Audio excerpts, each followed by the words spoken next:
أما بعد فأعوذ بالله من الشيطان الرجيم بسم الله الرحمن الرحيم محمد رسول الله والذين معه أشداء على الكفار رحماء بينهم وقال جل سبحانه وتعالى رضي الله عنهم ورضوا عنه وقال رسول الله صلى الله عليه وسلم أصحابي كالنجوم بأيهم اقتديتم اهتديتم وقال عليه الصلاة والسلام لو كان بعدي نبيا لكان عمر أو كما قال عليه الصلاة والسلام صدق الله مولانا العظيم وصدق رسوله النبي الكريم ونحن على ذلك لمن الشاهدين والشاكرين والحمد لله رب العالمين. اللهم صل على سيدنا ومولانا محمد وعلى آل سيدنا ومولانا محمد كما تحب وترضى عدد ما تحب وترضى. يا رب صل وسلم دائما أبدا على حبيبك خير الخلق على حبيبك خير الخلق كلهم هو الحبيب الذي ترجى شفاعته لكل هول من الأهوال مقتحم. تمام احباب محبت کے ساتھ بلند آواز سے درود ابراہیمی پڑھ لیں. اللہم صلی علی محمد وعلی آل محمد كما صليت على إبراهيم وعلى آل إبراهيم إنك حميد مجيد. اللهم بارك على محمد وعلى آل محمد كما باركت على إبراهيم وعلى آل إبراهيم إنك حميد مجيد. حضرات گرامی قدر، واجب الاحترام، معزز بزرگوں، دوستوں، بھائیوں، عزیز طلبہ، نیا اسلامی سال 1447 ہجری کا آغاز ہو چکا ہے. اللہ پاک اس نئے سال کو پوری امت مسلمہ کے لیے برکتوں والا، رحمتوں والا، سعادتوں والا، عروج والا، ترقی والا سال بنا دے. اور اللہ رب العالمین اس سال میں امت مسلمہ کے تمام مظلومین کے اوپر ہونے والے ظلم کا مداوع فرما دے. میرے محترم دوستو، اسلامی سال کا پہلا مہینہ ہی ہمیں قربانیوں کی داستان سناتا ہے. اس کی پہلی تاریخ کو یعنی آج یکم محرم الحرام کو خلیفہ دوم، مراد رسول، داماد بطول حضرت سیدنا عمر فاروق رضی اللہ تعالیٰ عنہ کی شہادت ہے. اور اس مہینے کی 10 تاریخ کو پیارے آقا جناب محمد کریم صلی اللہ علیہ وآلہ وسلم کے نواسے اور فاطمہ سیدہ خاتون جنت رضی اللہ تعالیٰ عنہ کے لخت جگر مولا علی کرم اللہ وجہہ کے فرزند ارجمن، آپ علیہ السلام کے خاندان کے 70 افراد تقریباً، جن کی قیادت حضرت سیدنا حسین ابن علی رضی اللہ تعالیٰ عنہ فرما رہے تھے، کربلا کے میدان میں انہوں نے اپنی قربانیاں پیش کی. اور ہمیں یہ سبق دیا کہ اسلام زندہ ہوتا ہے ہر کربلا کے بعد۔ جب بھی امت مسلمہ دین کی خاطر قربانی دے گی، اپنا تن من دھن لگائے گی، تو اللہ پاک اسلام کو زندہ کریں گے، امت کو ترقی دیں گے۔ اللہ پاک ہمارے فلسطینی مسلمان بہنوں بھائیوں کی قربانیوں کو قبول فرمائے اور مسجد اقصیٰ کی حقیقی آزادی اور رہائی کی نوید کا اس سال کو ہمارے لیے بہترین سال بنا دے۔ میرے محترم دوستو، آج کی اس نشست میں حضرت سیدنا عمر فاروق رضی اللہ تعالیٰ عنہ کی شہادت کے متعلق عرض کروں گا۔ اللہ پاک نے ان کو بڑے کمالات دیے تھے۔ حضرت عمر رضی اللہ تعالیٰ عنہ بڑی باکمال شخصیت تھی، بڑی باکمال شخصیت، اتنے کمال والے تھے کہ اللہ کے محبوب علیہ السلام نے فرمایا لو کان بعدی نبیا لکان عمر، میرے اوپر اللہ نے نبوت کا دروازہ بند کر دیا، میرا آپ کا ایمان ہے ہمارے نبی حضرت محمد صلی اللہ علیہ وسلم اللہ کے، بلند آواز سے کہہ دے، اللہ کے آخری نبی ہیں۔ آپ نے فرمایا اگر نبوت کا سلسلہ جاری رہتا تو عمر میں یہ صلاحیت تھی کہ اللہ عمر کو نبوت کا تاج پہنا دیتا۔ حضرت عمر رضی اللہ تعالیٰ عنہ میں وہ کوالٹیاں تھی، وہ صفات تھی، وہ انبیاء علیہ السلام جیسی اللہ نے ان کو عظمتیں اور وصف نصیب فرمائے تھے کہ اگر نبی ہوتے آپ کے بعد تو حضرت عمر بھی ایک نبی ہوتے۔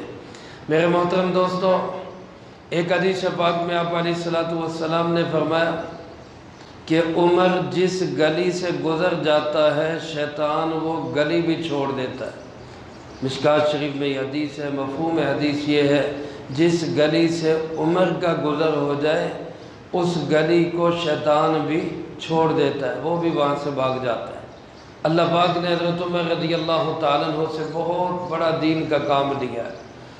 اللہ نے کمال یہ عطا فرمایا کہ صحابہ میں کوئی 39ویں 40ویں نمبر پہ مسلمان ہوئے، لیکن ترقی کرتے کرتے آگے بڑھتے بڑھتے پہلے مقام پہ پہنچنے کی کوشش کرتے کرتے بالآخر دوسرے نمبر پہ حضرت عمر رضی اللہ تعالیٰ عنہ پہنچے، اور دوسرے نمبر پہ پہنچ کے بھی پہلے نمبر والے کے ساتھ پوری ریس لگائی ہے، پورا مقابلہ کیا ہے، لیکن اللہ کی شان ہے جس کو جو نمبر عطا فرما دے۔ اللہ پاک نے پہلا نمبر حضرت ابوبکر صدیق رضی اللہ تعالیٰ عنہ کا رکھا، دوسرا عمر فاروق رضی اللہ تعالیٰ عنہ کا رکھا، تیسرا نمبر حضرت عثمان غنی رضی اللہ تعالیٰ عنہ کا رکھا، اور چوتھا نمبر مولا علی کرم اللہ وجہہ حضرت علی رضی اللہ تعالیٰ عنہ کا چوتھا نمبر رکھا۔ ترتیب خلافت بھی یہی ہے، ترتیب فضیلت بھی یہی ہے۔ اللہ پاک ہم سب کو ان تمام مقدس ہستیوں سے کامل محبت نصیب فرمائے۔ حضرت ابوبکر رضی اللہ تعالیٰ عنہ کا جب وصال ہوا تو انہوں نے حضرت عمر رضی اللہ تعالیٰ عنہ کو نامزد خلیفہ مقرر کیا۔ تقریباً 22 جمادی الثانی تھی اور ہجری تھی 12 یا 13 ہجری، جس میں حضرت ابوبکر رضی اللہ تعالیٰ عنہ کا وصال ہوا، تو انہوں نے اپنے بعد وصال سے پہلے نامزد کیا کہ میرے بعد جو خلیفہ ہوں گے وہ حضرت عمر رضی اللہ تعالیٰ عنہ ہوں گے۔ حضرت عمر رضی اللہ تعالیٰ عنہ جب خلیفہ بنے، اللہ نے کیا کمالات عطا فرمائے، 4 دانگ عالم اسلام کا پریرا لہرایا۔ حضرت ابوبکر رضی اللہ تعالیٰ عنہ کے وصال کے وقت اسلام کو 11-12 لاکھ مربع میل تک پھیلا تھا، لیکن جب حضرت عمر رضی اللہ تعالیٰ عنہ کی شہادت ہوئی تو اسلام 22 لاکھ مربع میل تک پھیل چکا تھا۔ گویا یوں کہہ لیں کہ جتنا رقبہ حضرت ابوبکر رضی اللہ تعالیٰ عنہ کے زمانے میں تھا اس سے ڈبل رقبے پہ حضرت عمر رضی اللہ تعالیٰ عنہ نے حکومت کی، اور حکومت بھی ایسی عدل اور انصاف والی، ایسی بہترین حکومت کہ جس میں کہا جا سکتا ہے کہ انسان تو انسان ہے، شیر اور بھیڑیے بھی کسی بکری پہ حملہ نہیں کیا کرتے تھے۔ یہ حکومت تھی حضرت عمر رضی اللہ تعالیٰ۔ اللہ نے وہ حکومت ان کو عطا کی کہ صرف انسانوں پہ نہیں، اپنوں پہ نہیں، غیروں پہ نہیں، بلکہ جانوروں پہ، بلکہ عناصر اربع پہ ان کی حکومت تھی۔ حضرت عمر رضی اللہ تعالیٰ عنہ کے زمانے میں زلزلہ آیا، زمین پہ کوڑا مارا اور پوچھا زمین کیوں ہلتی ہے، کیا عمر انصاف نہیں کرتا؟ علماء نے لکھا ہے دنیا جہان میں زلزلے آتے ہیں، عمر کے کوڑے کے بعد آج تک مدینہ منورہ میں زلزلہ نہیں آیا۔ زمین پہ ایسی حکومت، ہواؤں پہ ایسی حکومت، منبر پہ بیٹھے خطبہ ارشاد فرما رہے، سینکڑوں میل دور ایک جماعت جہاد کر رہی ہے جس کے سربراہ حضرت ساریہ رضی اللہ تعالیٰ عنہ تھے۔ اس جماعت کے پچھلی سائیڈ سے کوئی لشکر حملہ کرنے لگا تھا، ان کو اس کا پتہ نہیں تھا۔ حضرت عمر رضی اللہ تعالیٰ عنہ نے منبر پہ بیٹھے بیٹھے کہا یا ساریہ الجبل، اے ساریہ پہاڑ کا خیال کرو۔ سینکڑوں میل دور ہوا نے حضرت عمر کی آواز اس ساریہ رضی اللہ تعالیٰ عنہ تک پہنچا دی، اور انہوں نے آگے کہا حضرت عمر کی بات سن کے ہم نے اپنا تحفظ کیا، اللہ نے فتح نصیب فرمائی۔ زمین پہ بھی حکومت، ہواؤں پہ بھی حکومت۔ دریائے نیل نے پانی دینا بند کر دیا۔ مصر کے گورنر نے خط لکھا کہ جناب ان کی رسم ہے ایک بچی کو دلہن بنا کر دریائے نیل کے حوالے کرتے ہیں پھر پانی آتا ہے۔ اللہ رب العالمین اپنے بندوں کے گمان کے مطابق فیصلہ کرتے ہیں۔ بندے کا جو گمان ہوتا ہے، لوگوں کی جو سوچ ہوتی ہے، اللہ اس کے مطابق چلا دیتے ہیں۔ لوگوں نے خیال یہ بنا لیا تھا، عقیدہ یہ بنا لیا تھا، اللہ نے اس کے مطابق چلا دیا۔ اب اسلام آ گیا، اب مصر میں حکومت مسلمانوں کی تھی، اب مصر میں حکومت ایک اللہ کے ماننے والوں کی تھی، اب مصر میں حکومت قانون شریعت پہ چلنے والوں کی تھی، نہ کہ رسم و رواج پہ چلنے والوں کی۔ تو عمر بن العاص نے خط لکھا، امیر المؤمنین اب کیا کریں؟ حضرت عمر نے جب صورتحال دیکھی تو دو خط لکھے، ایک گورنر کے نام اور ایک دریا کے نام۔ کہو سبحان اللہ، دریا بھی خط پڑھ رہے۔ ایک گورنر کے نام لکھا کہ میرا یہ خط دریائے نیل کے اندر ڈال دینا۔ خط دریائے نیل میں ڈالا، اور ہمارے حضرت مولانا عبدالشکور صاحب دین پوری رحمۃ اللہ علیہ فرمایا کرتے تھے اس کو اردو میں کہ دریا کے نام کیا لکھا کہ اگر اللہ کے حکم سے چلتا ہے تو اللہ کا خلیفہ عمر تجھے حکم دیتا ہے کہ چلنا شروع کر، اگر اپنی مرضی سے چلتا ہے تو چل جا، ہمیں تیری کوئی ضرورت نہیں۔ اللہ کے حکم سے چلتا ہے تو جاری ہو جا، نہیں تو چل نکل، پھر ہمیں بھی تیری کوئی ضرورت نہیں ہے۔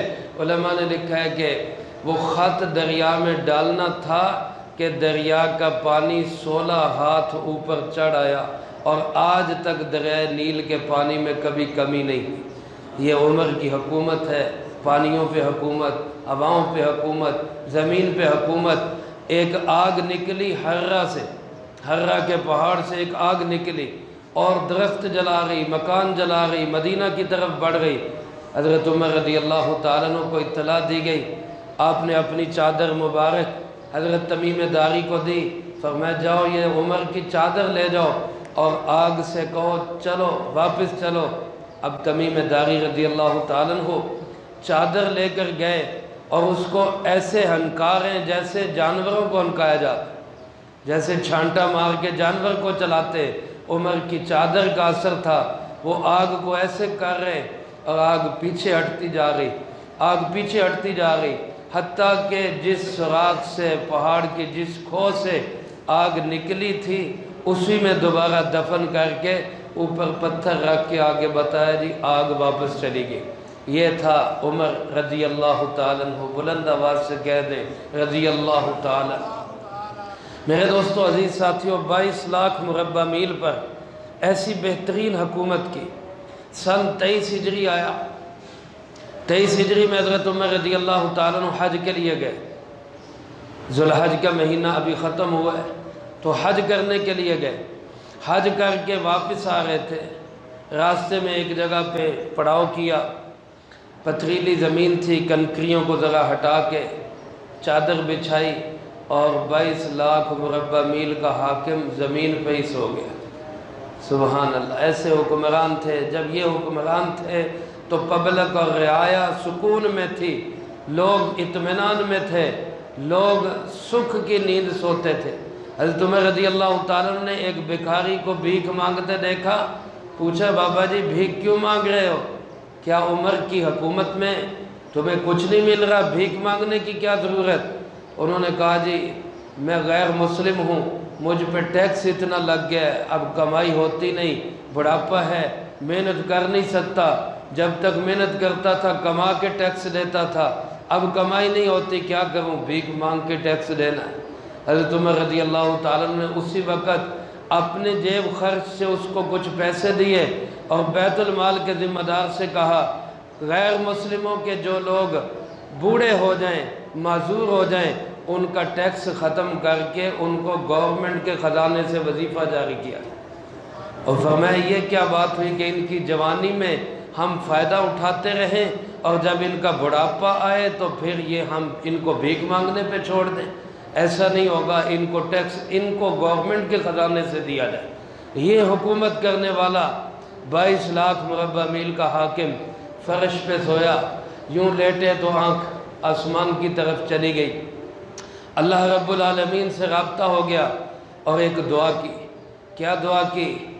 اے اللہ میری ہڈیاں کمزور ہو گئی، میری عمر زیادہ ہو گئی، قوت کمزور ہو گئی، میری رعایا اور پبلک بہت بڑھ گئی، اب مجھ سے سنبھالی نہیں جا رہی، اللہ تو اب مجھے اپنے پاس بلا لے، اللہ تو اب مجھے اپنے پاس بلا لے۔ حضرت عمر رضی اللہ تعالیٰ عنہ نے لیٹے لیٹے اللہ پاک سے یہ دعا کر، وہاں سے پھر سفر شروع ہوا، مدینہ منورہ پہنچے، مسجد نبوی میں جمعہ کا خطبہ ارشاد فرمایا اور جمعہ کے خطبے میں پھر دعا کی، اللہم انی اسألک الشہادہ، اے اللہ میں تجھ سے شہادت کی موت مانگتا ہوں، اے اللہ میں تجھ سے شہادت کی موت مانگتا ہوں۔ پھر خود ہی کہنے لگے انا لی الشہادہ، مجھے شہادت کہاں سے ملے گی، مجھے شہادت کیسے ملے گی، میں تو یہاں مدینہ منورہ میں ہوں، چاروں طرف سکون ہی سکون ہے، امن ہی امن ہے، کسی چڑی کو بھی پر مارنے کی ہمت نہیں ہے، کوئی کسی پہ تلوار نہیں اٹھا سکتا، کوئی کسی کو زخمی نہیں کر سکتا، امیر المومنین کو کوئی کیسے شہید کرے گا، اور جو جنگ ہو رہی ہے وہ میلوں دور محاذوں پہ ہو رہی ہے، وہاں میں ہوں نہیں تو مجھے شہادت کیسے ملے گی۔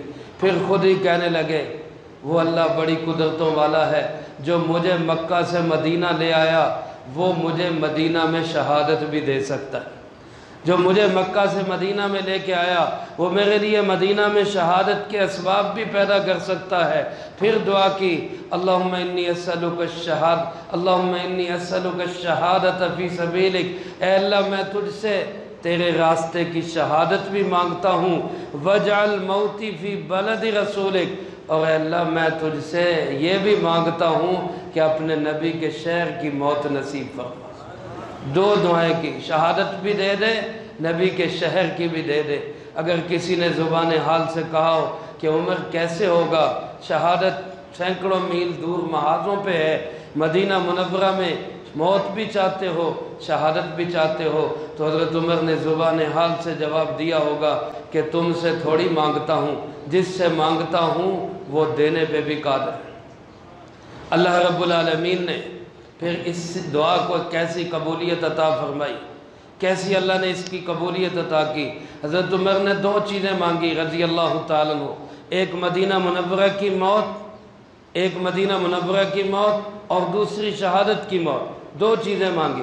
اللہ رب العالمین نے فرمایا دو تو نے مانگی ہیں، دو میں اپنی طرف سے عطا کروں گا، ایک مدینہ منورہ کی موت ہوگی، ایک شہادت کی موت ہوگی، ایک مسجد نبوی کے اندر موت ہوگی اور ایک مصلی رسول کے اوپر شہادت ہوگی۔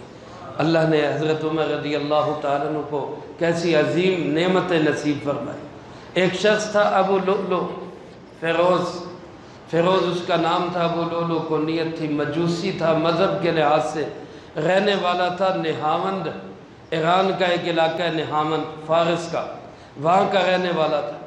حضرت عمر رضی اللہ تعالیٰ عنہ نے چونکہ ان سارے علاقوں کو قبضہ کیا، ان پہ فتح کی اور ان کو اسلام کے ممالک بنایا، امن اور سکون کے ممالک بنایا، یہاں سے ظلم اور ستم اور بندوں کو بندوں کا غلام بنانے کے سارے طریقے ختم کر کے سب بندوں پہ غلامی بنائی، کس کی؟ صرف اللہ رب العالمین۔ قانون شریعت نافذ کیا، ان ممالک کے اندر اسلام کا عادلانہ نظام نصب کیا۔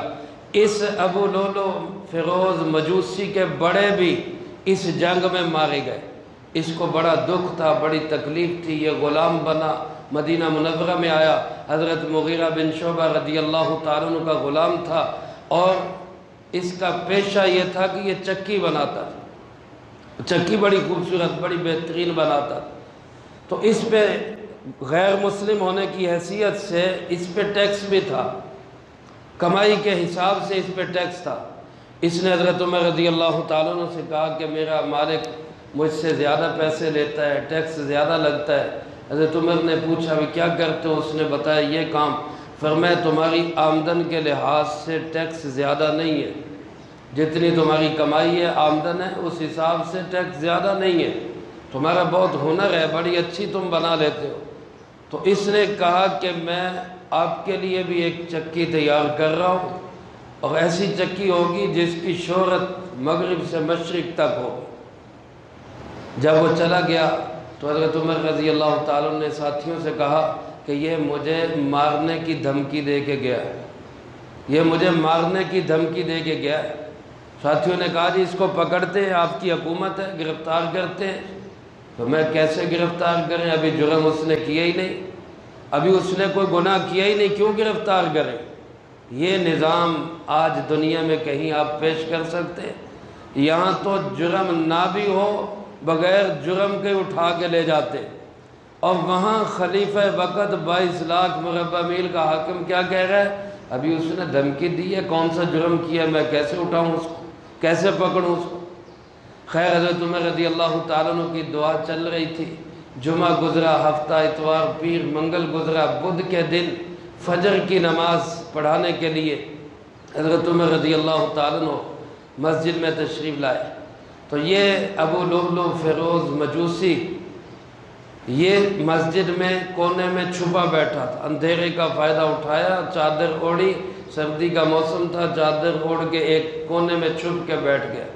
حضرت عمر رضی اللہ تعالیٰ عنہ مسجد میں تشریف لائے، اقامت ہوئی اور اللہ اکبر کہہ کے ابھی نماز شروع کی ہے تو اس بدبخت نے حضرت عمر رضی اللہ تعالیٰ عنہ کے جسم پر خنجر کے وار کرنے شروع کر دی۔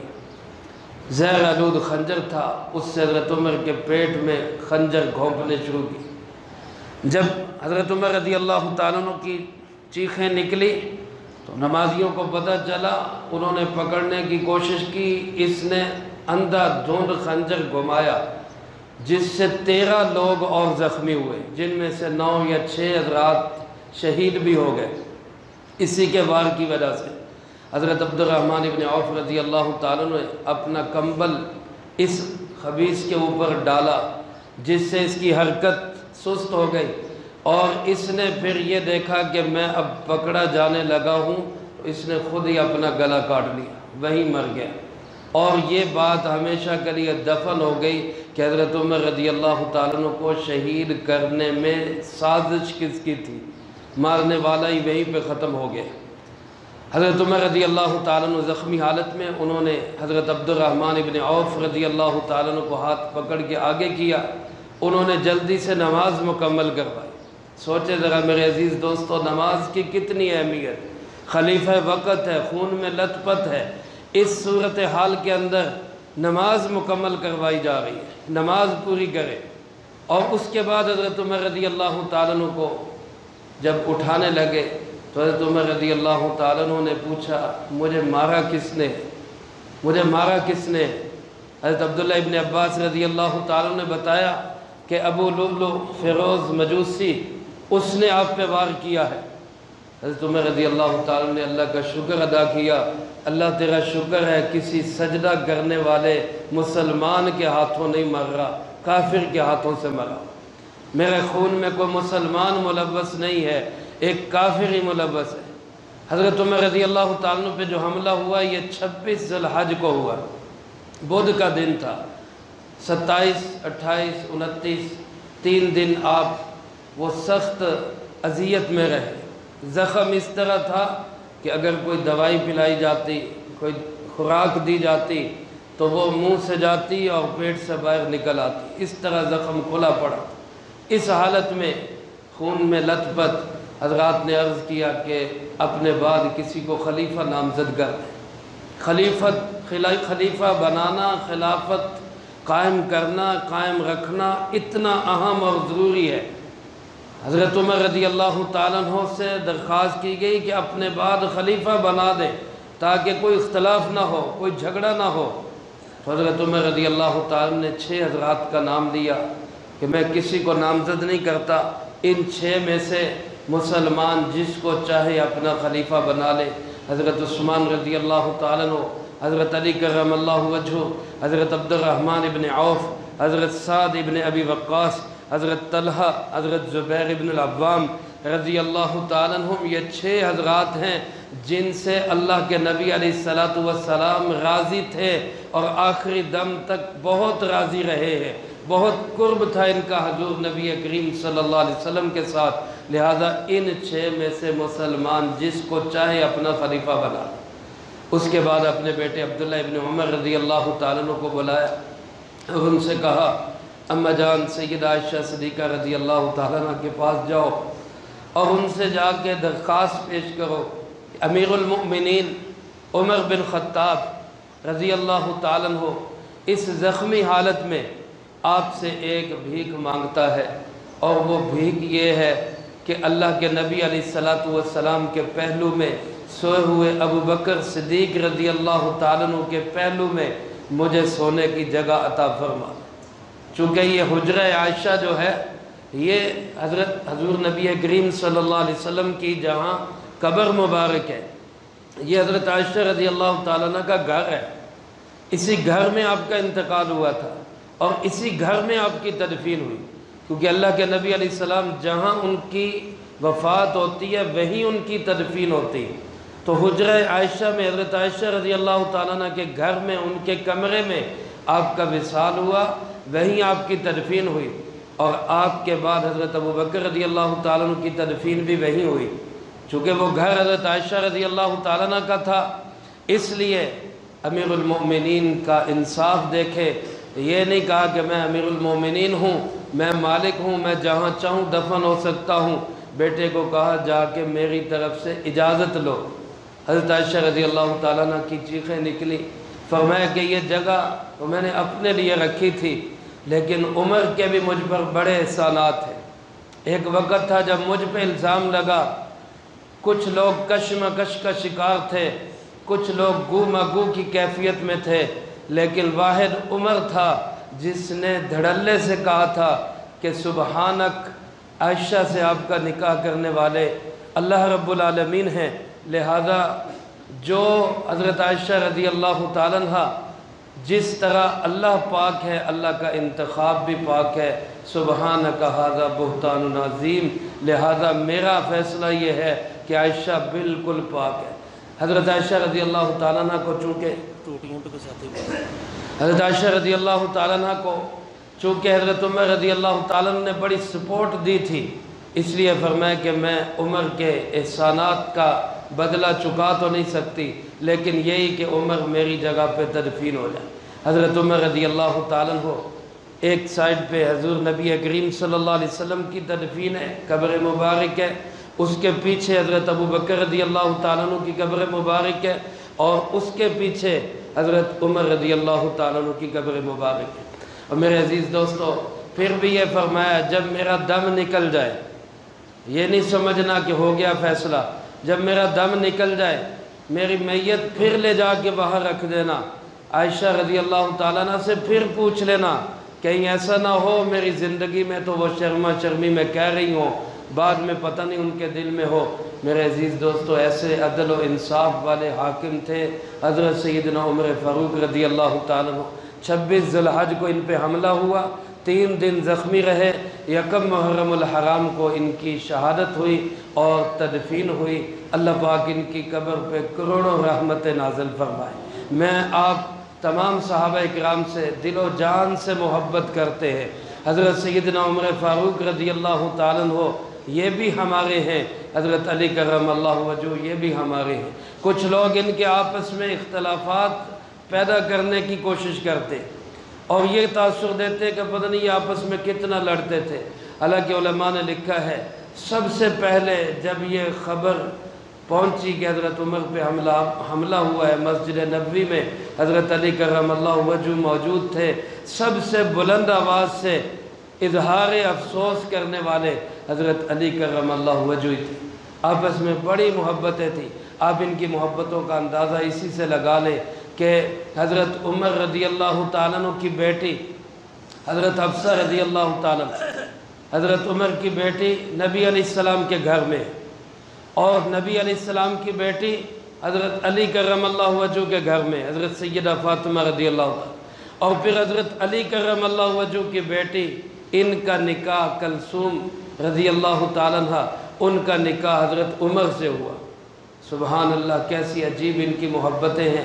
یعنی حضور نبی کریم صلی اللہ علیہ وسلم حضرت عمر کے داماد ہیں، حضرت علی حضور کے داماد ہیں، اور حضرت عمر پھر حضرت علی کے داماد ہیں۔ اور جس سے دامادی اور سسرالی کا رشتہ ہو، کیا اس سے کوئی نفرت ہوتی؟ جس آدمی سے انسان کا تعلق نہ ہو اس کو اپنی بیٹی کا رشتہ دے گا؟ حضرت علی کرم اللہ وجہہ نے اپنی بیٹی کا نکاح حضرت عمر رضی اللہ تعالیٰ عنہ سے کیا۔ یہ خاندانی محبت ہے ان کی۔ لہذا ایسے لوگ اپنا فائدہ اٹھانے کے لیے، چونکہ وہ اسلام کے دشمن ہیں اور یہ اسلام کے ہیرو ہیں، اب ان پہ تنقید کیسے کریں؟ اس راستہ اس کا یہی نکالتے ہیں کہ ان کی آپس میں نفرتیں تھیں، لہذا ان پہ تنقید کرو۔ یاد رکھیں ہم اہل سنت والجماعت برملا یہ اعلان کرتے ہیں کہ ان میں آپس میں کوئی نفرت نہیں تھی، کو بے شک ان تمام احباب میں آپس میں محبت ہی محبت تھی۔ اللہ فرما رہے رحماء بینہم، آپس میں ایک دوسرے پہ بڑے مہربان تھے، بڑی محبتیں تھیں۔ لہذا ایسے لوگوں کو ہم راستہ نہ دیں۔ جس طرح حضرت عثمان رضی اللہ تعالیٰ عنہ کی شہادت پر کچھ لوگ ان کی دشمنی میں عید کی شکل میں عید مناتے ہیں، تو 1 محرم کو بھی یہ دشمنان صحابہ کہتے ہیں کہ یہ بہت بڑی عید ہے، بہت بڑی عید ہے۔ ابو لولو مجوسی فیروز کافر کو اسلام کا ہیرو قرار دیتے، نعوذ باللہ، اور یہ مرا مدینہ میں، خودکشی سے مرا ہے، مدینہ میں کسی جگہ اس کو پھینک دیا گیا ہے، اور انہوں نے ایران میں اس کا مزار بنا کے وہاں منتیں مرادیں مانگتے ہیں، اس پہ چڑھاوے چڑھاتے ہیں کہ اس نے جی بڑا کارنامہ سر انجام دیا۔ ایسے غلیظ لوگوں سے ہمارا کوئی تعلق نہیں، بلند آواز سے کہہ دے بے شک ایسے غلیظ لوگوں سے ہمارا کوئی تعلق نہیں ہے۔ ہم الحمدللہ حضرت عمر سے بھی محبت کرتے ہیں، حضرت علی کرم اللہ وجہہ سے بھی محبت کرتے ہیں۔ اللہ ہمیں انہی مقدس ہستیوں کا ساتھ دنیا میں بھی نصیب فرمائے، آخرت میں بھی نصیب فرمائے۔ جو کہا سنا اس کو زندگی میں لا کے دوسروں تک پہنچانے کی توفیق عطا فرمائے۔ وآخر دعوانا ان الحمدللہ رب العالمین۔